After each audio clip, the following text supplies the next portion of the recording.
Good evening, everyone. I am Will Starwalt with the Maryville Saints Hockey Network, and I am here with the Division II captain, Mike Simoncelli. How you doing? Good. How are you? Doing great. Glad for you to sit down with us in this busy time. Normally, we'd probably do this in person, but with everything going on, obviously, here we are. Yeah, tough times, but do what we can. Do what we can, exactly. So that being said, doing what we can, how have you guys as a team kind of been dealing with all this going on, trying to have meetings and practices, things like that? We just had a Zoom meeting last week. It was our first one since we've been on break. But, we've been having Zoom meetings over the summer leading up until training camp and the season starting. And then dealing with what our athletic director thought was to keep us safe, with starting with 6 guys on the ice and moving to 8, then 10, then 12. Just kind of rolling with what we're given and just not complaining, just controlling what we can control. Exactly, and that's all you can do sometimes. And so going into this season, what's it going to be like, even with it being a weird year? You're going to be playing with your former captain as your coach. How's that playing out so far? At first, I thought it was going to be a little strange, but as soon as from that first meeting, his first phone call back in April, when it all got announced that he was going to be our head coach, it just was back to old ways. Like, he was a fantastic captain for us my freshman year, his junior year, and I learned a lot from him. And I think I used what my experiences from him being my captain into my leadership qualities. And me and him have a good relationship off the ice. We were roommates my freshman year too, so it's kind of an easy transition.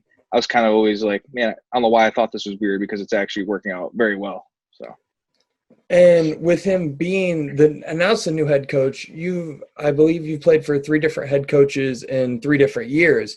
Has that affected your mentality being a captain and your leadership, or you just kind of taken a little bit from everybody who's a leader and like been a leader for you and just trying to incorporate all of that? It's not really, nothing really changes in my eyes, because it's the same thing every year. It's win, win, win, and it's the same culture from D1 down to D2 that John has inspired into us. So new coach or not, it's all the same expectations: win games, try and get to nationals. Exactly. And with that winning, some players have superstitions, you could say. Like when I was a player, I always had to listen to like a certain song like on repeat. It kind of changed from day to day, but it was like just there's a certain song that you have that I would listen to, and that's what I had to do before a game. Is there anything that you have to do like before a game or the night before, anything like that? The one thing I usually always have to do is that I always have to take a nap 2 hours before the game starts. No, 2 hours before I have to be at the rink. And then I have a set playlist that I listen to while getting dressed. And then I usually get dressed a certain way, but that's a whole we'll be on here forever trying to describe that. Do you do the Deion Sanders, lay the outfit on the floor, nobody can walk over it, nobody can? Yep. Yeah, exactly. Well, it's everybody has their own things. And do you know of any other guys that, like, as a captain, that you kind of have to inspire some of the guys in some of those times, especially in this time of year when guys might be down, or just kind of, you got to get people to go with the flow of things. Yeah. Is there anything that you do as a captain? It's more knowing when to say something and what to say at the right moment. Like, if you can tell by their body language that they're really mad, or just after a bad shift or a bad period or something, it's letting them calm down first before you make situations worse by saying something to them. So it's more like just reading the situation honestly, and just kind of being there for the guys. Like, kind of, I always say players captain, I guess, because they always use the term players coach, but like I feel like you could be a players captain too. Like, make sure you're there for the guys, you have their back no matter what, and just make sure you're saying the right things at the right time. That's perfectly said. Like, I don't want to make this about me, but I was a captain in high school, and that's kind of how I like to view things. So it's kind of cool to see that translate from sport to sport. Growing up, dealing with that, to, like, I guess, managing personalities, or you just played and you just kind of loved the game and it just translated from there and you just grew as a player?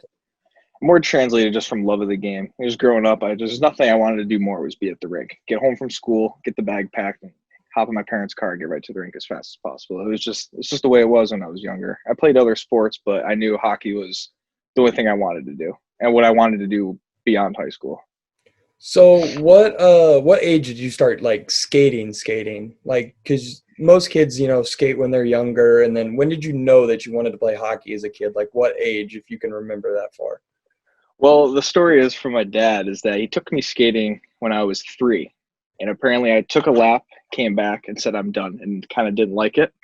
So he was all, mad about it and everything. And then I guess took me when I was 4 years old and then fell in love with it immediately. And now you got to drag me off the ice now.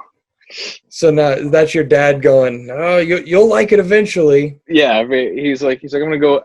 I just went a year later and I ended up liking it way more, obviously. And look at you now. Now you're the Division II captain in Maryville. Yeah, exactly. How are you, speaking of like just loving the ice and loving being on the ice, is that going to affect you with no fans in the stands and having to do a lot of like stuff like this with Zoom, not being able to see some of the fans? Like, how's that you going to deal with that mentally? It's definitely going to be weird because you kind of use the fans and the crowd and the noise and the energy. You kind of use it in each shift. You use it to play and kind of build off of it. But I mean, I feel like honestly, after a first shift or two without fans being there, you kind of just you get intensity within yourself and the will to win and just getting that puck back from the opponent you don't like. It's just, I mean, we've been doing this since since 4 years old. I mean, I've played with no fans before, and you find that intensity within you, and you just got to find it from somewhere else, pretty much. Wrong sport, but mama mentality. Yep, exactly. And one final question here. So with no fans being in the stands, you said you got to find that intensity like within yourself. So how do you find that intensity? Like do you find, like, where do you find it? Like you say you find it within yourself. What do you do? Mm-hmm. Do you just, like Michael Jordan would make up stories to get that intensity? Do you like imagine yourself in the Stanley Cup, or do you just play because you love the game and you want to win? It's a lot of it does. It's a lot of love for the game, a will to win, and honestly, where I get my intensity from is just physicality. Like I'm a very physical player, very hit first player. Okay. So I mean, it's always like I've always said since juniors that first shift you either got to get hit, or so you can boom right into the game first shift. You're into it and ready to go, and then if you just got to find the intensity through that, whether if you get wrecked or you throw someone around, the intensity's there, and it's just easy the rest of the game after that. Awesome. Well, I appreciate you, Matt, for having the time, taking the time problem. to sit down. Thanks for having me. And that concluded my interview with Matt Simoncelli. Saints fans, please make sure you are following the Maryville Saints Hockey Network on all of our social medias. You can follow us at MU Hockey Network on all social media platforms, and we keep you up with Men's Division 1, 2, and Women's Division 1 hockey news, highlights, everything you're going to want to know. That being said, I'm Will Starwalt for the Maryville Saints Hockey Network. Good night.